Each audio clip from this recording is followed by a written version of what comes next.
TDP leader Mohammad Mateen ने hi tech news से बात करते हुए कहा है कि स्वैग की जानिब से आज 5वां इजलास मुनक्किद किया गया, जिसमें कई सियासी जमातों ने शिरकत की। इस इजलास का मकसद अक़लियतों के साथ हो रही नाइंसाफियों को उजागर करना था और इस दौरान केसीआर जो सेक्युलर अकायद होने का दावा करते हैं, लेकिन अक़लियतों के साथ नाइंसाफी हो रही है और सिर्फ मुसलमानों का इस्तेहसाल किया जा रहा।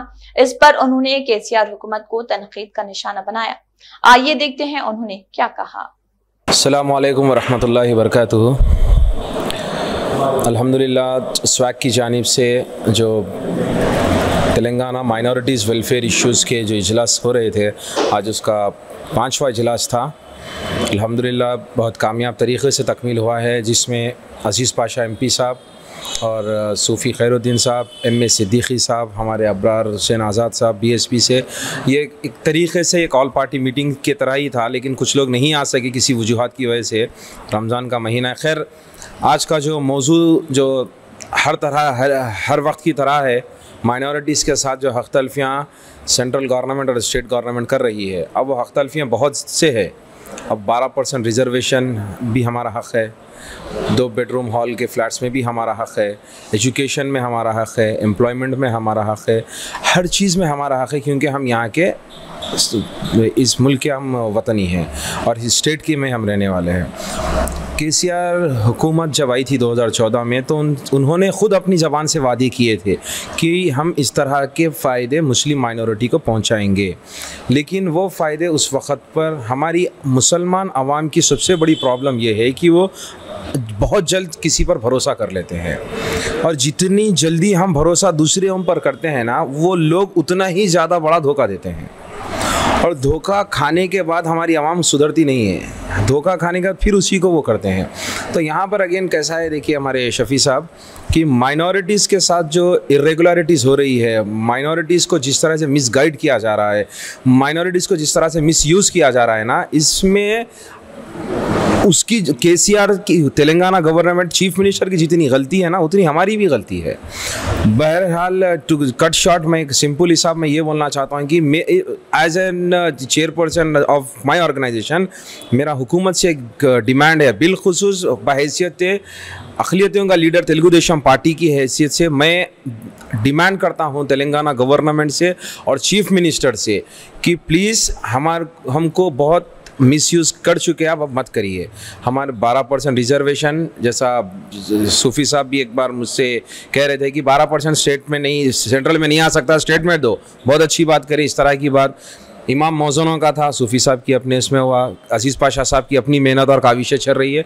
But on behalf of Telugu Desam party state minority leader, मेरा डिमांड है चीफ मिनिस्टर के चंद्रशेखर राव से कि प्लीज़ एट दी अर्लीस्ट आपके दिए हुए चॉकलेट आपको ही खिलाने पड़ेंगे वापस, या नहीं तो उसको पूरा करिए। वो चॉकलेट भी मुंह में नहीं आए, वो चॉकलेट सिर्फ दिखाए जा रहे हैं, ठीक है, वो चॉकलेट सिर्फ दिखाया जा रहा है। और अल्लाह का रसूल बेहतर जानता उस कवर के अंदर चॉकलेट है भी या नहीं भी है, क्योंकि जो एडमिनिस्ट्रेशन होता है ना, वो सबसे घटिया एडमिनिस्ट्रेशन है। वक्फ अथॉरिटी में, वक्फ हर चीज़ में एक एडमिनिस्ट्रेशन होता है, जो सबसे घटिया एडमिनिस्ट्रेशन है, वो एडमिनिस्ट्रेशन मुझे लगता है कि वक्फ में है।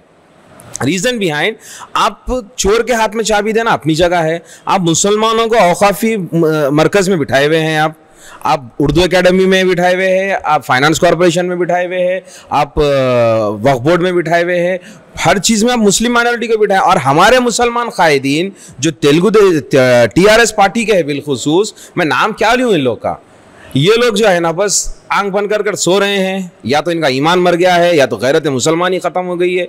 देख रहे हैं कि भाई हमको इस मुकाम पर अल्लाह ने बिठाया है, आजमा रहा है, तुमने धोखा दे रहे हो, तुम अपने हिस्से का खा रहे हो, कर रहे हो। MLC आ रही है तो आज MLC के लिए भी भागम दौड़ी चल रही है। मैं पिलर टू पोस्ट में नाम नहीं लेना चाह रहा हूँ, लेकिन याद रख लो तुम्हारा वक्त ख़त्म हो गया।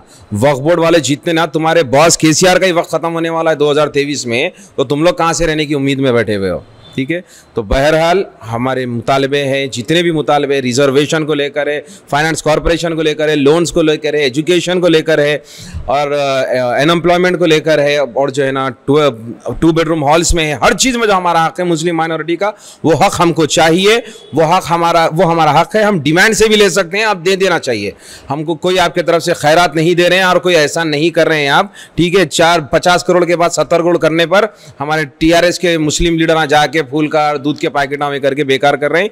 ये इफ्तार पार्टियां, ये सब आप करना है आप कर लीजिए, नहीं करना है मत करिए, इससे हमारा पेट नहीं भरता है। रोजी रोटी का हमको वो करिए, आप एक इस्तेफादा दीजिए, हमें हमको एक मौका दीजिए, हमारे लिए भी फ़ायदा पहुंचाइए।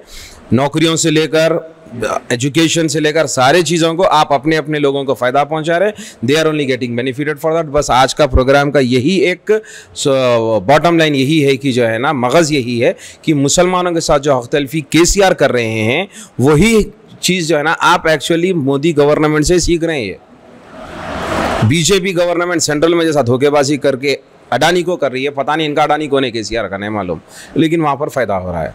बस KCR साहब खुदा के लिए मत करिए 2023 में, वरना मुंह के बल गिर जाओगे आप इलेक्शन हार जाओगे अगर माइनॉरिटीज़ को इस तरह से आप इस्तेमाल करेंगे तो। बहुत बहुत शुक्रिया।